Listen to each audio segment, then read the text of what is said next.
Good morning, everybody. Happy Friday to you on this June 6, 2025, where I have all of your news for your rush hour ride to work. And let me tell you something, it all involves Elon Musk. That's right. We cover pop culture, we cover politics, anything that's water cooler worthy, we're here to discuss. But I'm telling you right now, we may have witnessed yesterday, if today's not any crazier, the most wild day in modern political history as Elon Musk and Donald Trump have broken up and the gloves are off. We're going to break down all of the tweets, what the vice president had to say, why Elon brought up Jeffrey Epstein. We're going to talk about Elon wanting to dismantle his SpaceX program after Trump says he's going to pull the grants. We're going to discuss, what AOC has to say, the Pod Save America bros. Steve Bannon wants to deport Elon Musk, and Elon has unfollowed Stephen Miller and Charlie Kirk. Well, this is like if you've ever had a Thanksgiving event that went a little sideways with your family where people started fighting and you knew the fight had to happen. You ever been in a family where they just need to work it out and you just sit back, put some cranberry sauce on some turkey and you just watch it all play out? Well, that's us. This is our Thanksgiving. And look, we'd love to live in a world where this isn't the case, but this is the bed they made for us and we're going to sleep in it and cover it all day long. So I've got all Elon Musk. It's happening right now on The Rush. Well, it all kind of started a few days ago where Elon Musk said, "I'm sorry, I just can't stand it anymore. This massive, outrageous, pork-filled congressional spending bill is a disgusting abomination. Shame on those who voted for it. You know you did wrong. You know it." Now, Elon Musk, with a black eye, was actually in the Oval Office just a few days ago, right? Donald Trump was handing him just a giant gold, plated, I don't know what it was, key. Was it real gold? I doubt it. The first Doge cut should be all of these gold keys that Trump's handing out. Either way, it was kind of a way to say, thanks for your service, we'll take it from here. Now, Elon promised $1 to $2 trillion in cuts. They ended up cutting, several $100 billion? Not much, right? If you have 100 yards for a football field, he only ran a couple of yards, right? They didn't even get a first down with all of the Doge savings. And Trump has wondered, was it all a kind of con to get into the system? Maybe, but this is the world we live in right now. Elon says he doesn't like the big bill. Trump says, well, that's probably because we cut the, EV tax rebates or whatever. And hey, full disclosure, I drive a Tesla. I took advantage of those tax rebates. $7,500 tax credit is a lot of money. It is an incentive to go with an electric vehicle. It doesn't have to go with Tesla. You could use it to buy a Rivian or one of these other finely made cars. But either way, Elon is hammering down the fact that this is all about the deficit and the debt that our country is building. And the new bill would add trillions of dollars to the debt. He says if America goes broke, nothing else matters. And, to his credit, he has talked about this. Here he is at CPAC saying the same thing. Because if the country goes insolvent, if all the money is just spent on paying interest on debt, there's no money left for anything. Yeah. So that's the reason I'm doing this, is because I was looking at the big picture here, and it's like, man, our debt's getting out of control. The interest payments, the interest on the national debt now exceeds the entire Defense Department budget. $1 trillion a year in Yes. interest. Just to carry the money that we owe is $1 trillion a year. Yes. That is unbelievable. And rising rapidly. A country is no different from a person. The country overspends, country goes bankrupt. Same as a person who overspends goes bankrupt. So it's not like optional to solve these things. It's essential. Yeah, and that's what's crazy, right? Because the Republican Party, they're supposed to be the hawks that want to fix the deficit. They're supposed to be the ones that don't want to put us into greater debt. They want smaller government. But the problem here is that this new bill gives tax cuts to the ultra wealthy. So all of the money that would come in from taxing people that have benefited from a program in a country that has made them ultra wealthy are no longer, going to have to foot their end of the bill. So So then Elon Musk drops the bomb. That's right. He drops the bomb on Trump. I couldn't believe this. I told my wife, I said, honey, you're going to want to go on Twitter. My wife, she lives on Threads. You know, she's an anti-Twitter person. She's like, no, I won't. So she goes on Twitter and she goes, oh my gosh, what is going on? And then she sends me the screen grab of what Elon Musk did. Because I told her, I said, you got to check this out. And by the time she even looked at it, even more crazy stuff happened. So we have several things to share, but the first is just what Elon said. He says, time to drop the really big bomb.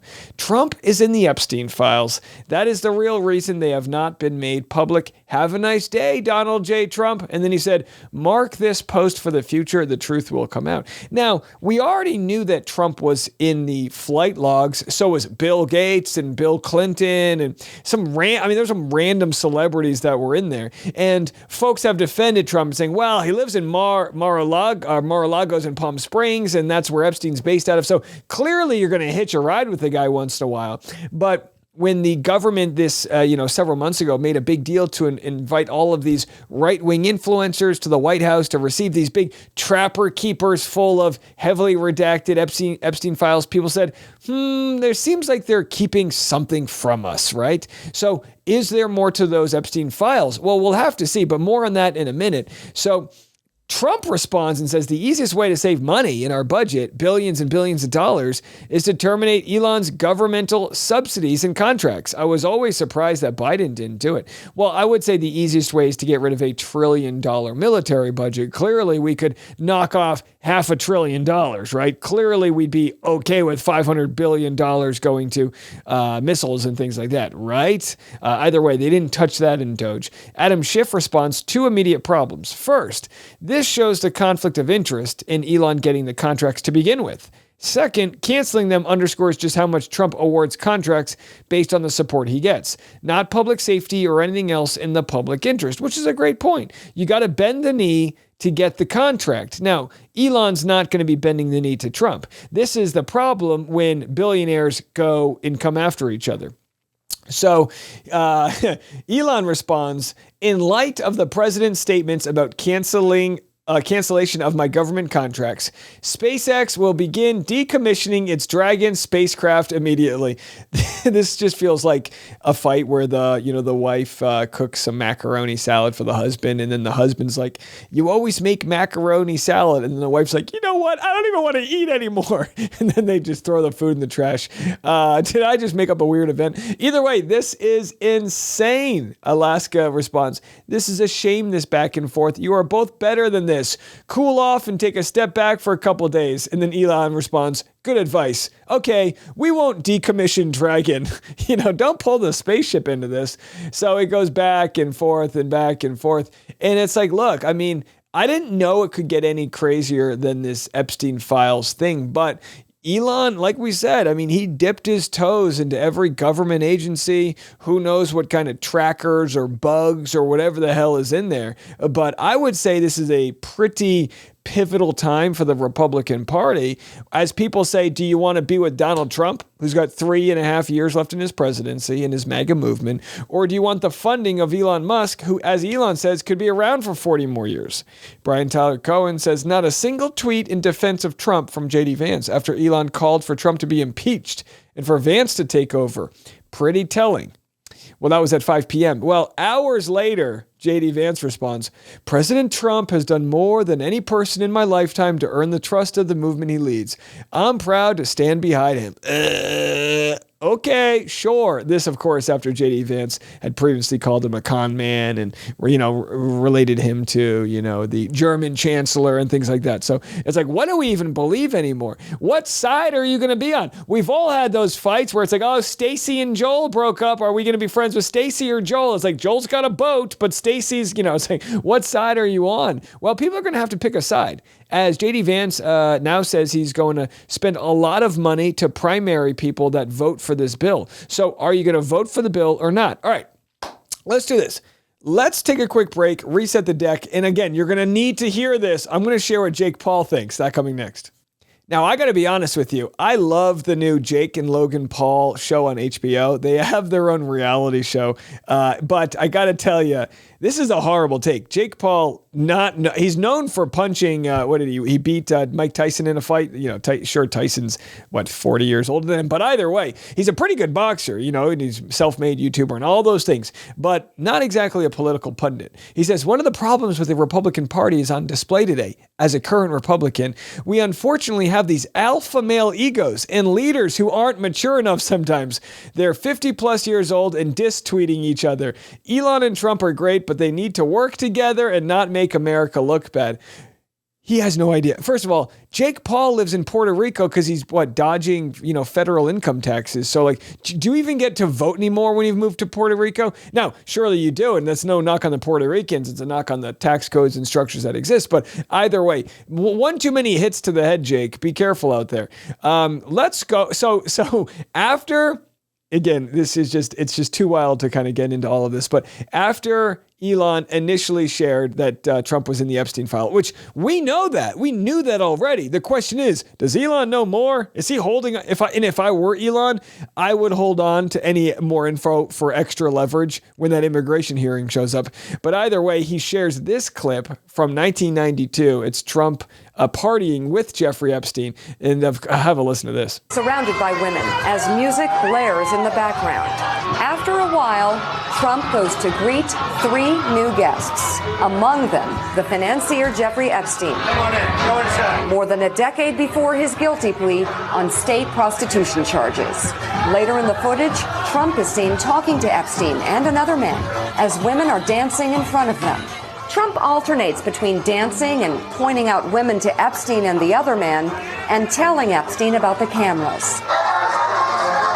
Though exactly what they say is difficult to understand as they discuss the women and their appearances, Trump gestures to one and appears to say to Epstein, "Look at her back there. She's hot." And then Trump says something else into Epstein's ear that makes him double over with laughter. Now, I gotta say, regardless of whatever they're talking about, that is a pretty good playlist they got going on in the background. I was feeling, by the way, to think that music was from the early 90s. I'm getting old. But either way, and not to mention, Donald Trump, he's partying in a suit and he doesn't even undo a couple of the buttons. That should be reason alone to find him suspect. So you want to hit Trump in the jugular. You want to get him where it really hurts. Elon with the worst tweet, worse than the Epstein one. He says, the Trump tariffs will cause a recession in the second half of this year. And mind you, the big story that no one's even covering right now is that yesterday Donald Trump tried to call President Xi in China to talk about, this tariff issue that they have. But the Chinese president's like, I'm not talking to you at all. You wipe these tariffs away or we're not doing anything. And that's why, of course, they call Trump the taco, right? Because it's what does taco stand for? Trump always chickens out. That's what it stands for. So either way, we'll have to. That's a whole different story. We'll have to see how it plays out. So Elon Musk is threatening to primary anybody who votes for this bill, and now we have real tough guy, Congressman Troy Nels, a Republican from Texas, daring Elon Musk to run. Have a listen to this. I'll tell you this. Come on down into Texas 22nd District and run against me and see what happens. Should I go down there? I'll tell you what. Elon, this is what I'll do. Come down to Texas 22nd District, right? I'll pay your filing fee and run against me. Well, if you're going to pay the filing fee, I mean, do I even have a choice at this point? Now, listen, doofus. Elon Musk isn't going to run against you. He's a multi-billionaire. He's the richest person in the world. What he's going to do is he's going to find someone who looks like you, talks like you, and he's going to probably do a deep dive into who you are and find something out, and he's going to throw a lot of money at the election and try to beat you. That's what he's going to do. Now, I'm not defending that. If anything, wouldn't this be great to get rid of all of the crazy campaign finance rules that we have, where there's so much money is thrown into these elections? Wouldn't that be nice if this was what led to us getting rid of those laws? All right, Ryan Grimm, somebody who I very much trust his opinion on, asks a very honest question at this point. Is Elon Musk going to get deported? Have a listen. Musk and Donald Trump are now at open war, and there's a lot of jokes to be made about this whole thing. The funniest one that's going around is that Trump might actually deport Elon Musk. I cannot imagine this remotely happening. However, it is very funny to contemplate that he could potentially do that. And then this is how. When he got here, he came on a student visa. This is Elon Musk. He didn't end up really doing any of his studies, and he's talked about this. Instead, he used that time to work with the companies that eventually became PayPal and eventually turned into his wealth. There's this clip that you can find where he's on stage with a friend of his, and his friend is like, haha, Elon, we actually committed immigration fraud to get here. And Elon's like, dude, shut up. Like, we definitely did not. What are you talking about? But if you look into the details, it really seems like he did. And that means that his ultimate citizenship is the fruit of a poison tree. Because if you commit fraud in order to become a citizen,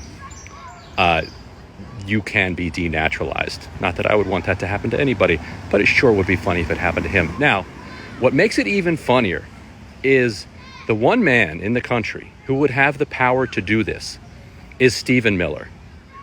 Stephen Miller, of course, is married to Katie Miller.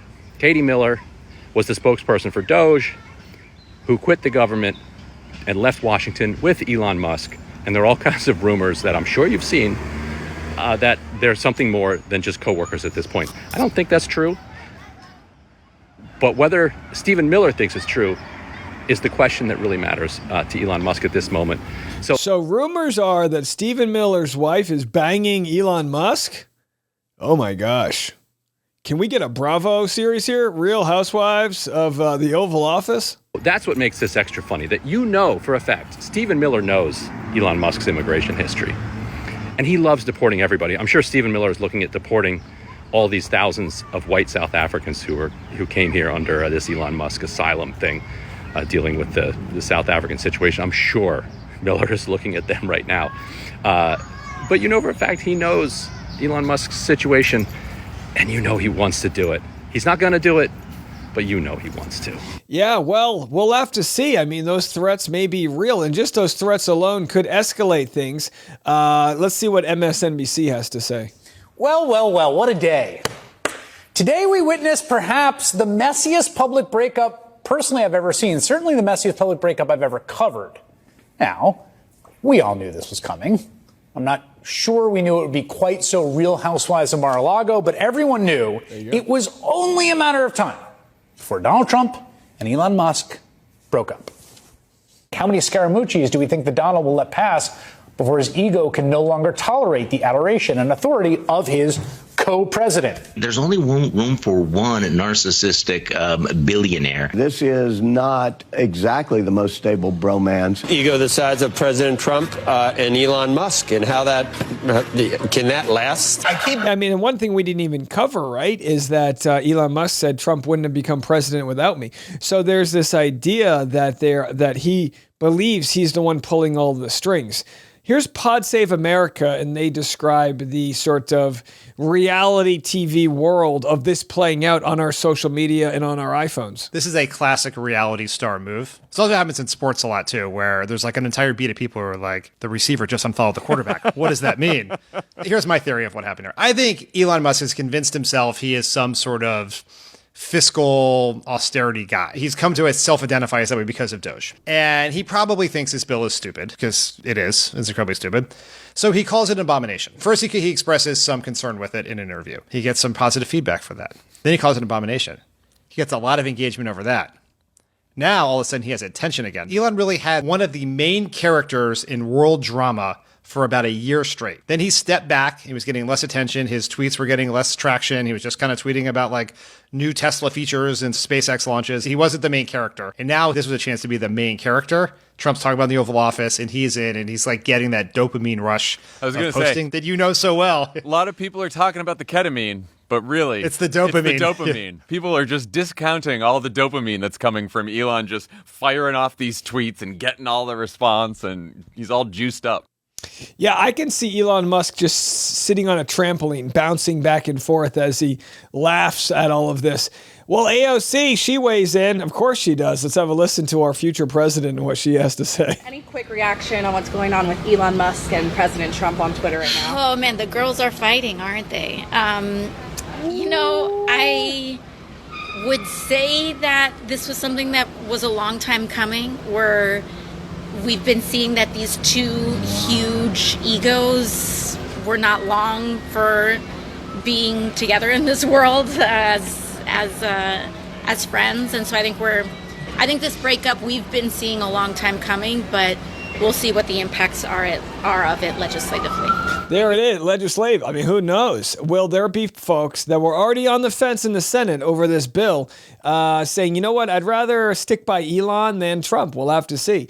Now, Scott Galloway, Professor Scott Galloway of NYU, he's been super viral already on social media with his podcast. He offers a sort of different take, and this was before everything broke out with Elon Musk, but he really leaves Piers Morgan speechless. Now, he's speaking with Kevin O'Leary. Kevin O'Leary is a Trump bootlicker. And by the way, Canadian, but whatever. Why do you get to say deport Kevin O'Leary? But either way, here's what Scott Galloway has to say, eviscerating Elon Musk, because it's important to remember, say what you want about Elon being brave and speaking out and this and that. Elon slashing USAID, I mean, this is killing people. The people are dying because they don't have the aid that they thought they would have due to these programs that literally cost every American like $20 a year. I'll tell you what, you can have my $20 if it goes to saving a mom who has AIDS in Africa. Yeah, I think I would like to help out there. Either way, these sort of superficial cuts that did nothing to our budget, that we could have found other ways to tax wealthy people to make up for the money. Elon, he's got blood on his hands for all of that. So you got to remember, he's not the good guy here. Have a listen. Oh, we've decided in America that innovation and money replaces or obviates or excuses depravity. Cutting off aid to HIV positive mothers, deciding what veterans should get benefits, cutting off SNAP payments, which have shown to have a positive net return when people run out of money for food at the end of the month. I mean, I think one of the wonderful things about being an American, and quite frankly, for me, what it means to be a man and what I try to teach my boys, is the whole point of prosperity is such that you can protect people. And I think the two of you are more impressed with Mr. Musk than I am. I think if somebody is making Nazi salutes, if somebody is being sued concurrently by two women for sole custody of their child because that person has not spent any time with that child, when someone is so severely addicted to drugs they can't get their shit together to show up to the White House without looking exceptionally high, I don't think that's the right role model for young men. So what I would ask to all of us is look at what money has done to us. That if someone can land a rocket on metal scissors or create a great AV, he's a genius. He's the wealthiest man in the world. But does that mean we should excuse depravity? Does that mean, unlike Bill Gates, he's not using his billions to help people? He's not planting trees, the shade of which he won't sit under? I think this is an individual who has literally come off the tracks, who is rabidly addicted to drugs, and is using his immense power to get people elected, and that too many of us excuse what is abhorrent behavior. I think his legacy is not going to be an EV or putting rockets into space. I think it's going to be unnecessary death, disease, and disability of the world's most vulnerable. That is not what it means to be an innovator. It's not what it means to be an American. It's not what it means to be a man. Wow. There it is. Why don't we end on that? So it's complicated, and today might even get crazier. Now, what we do, of course, we do an afternoon episode, so we'll have to see if anything transpires throughout the day. A wild Friday indeed. I'll be live on Patreon this morning if anyone wants to join me, patreon.com/Dave Neal, if you want to put some bread in the tip jar, or you could follow me on Instagram, DNeals, and The Rush Hour with Dave Neal is my dedicated podcast Instagram, and also on TikTok at DNeals. So we appreciate all the support. We'll see you this afternoon. I'm Dave, and this is The Rush.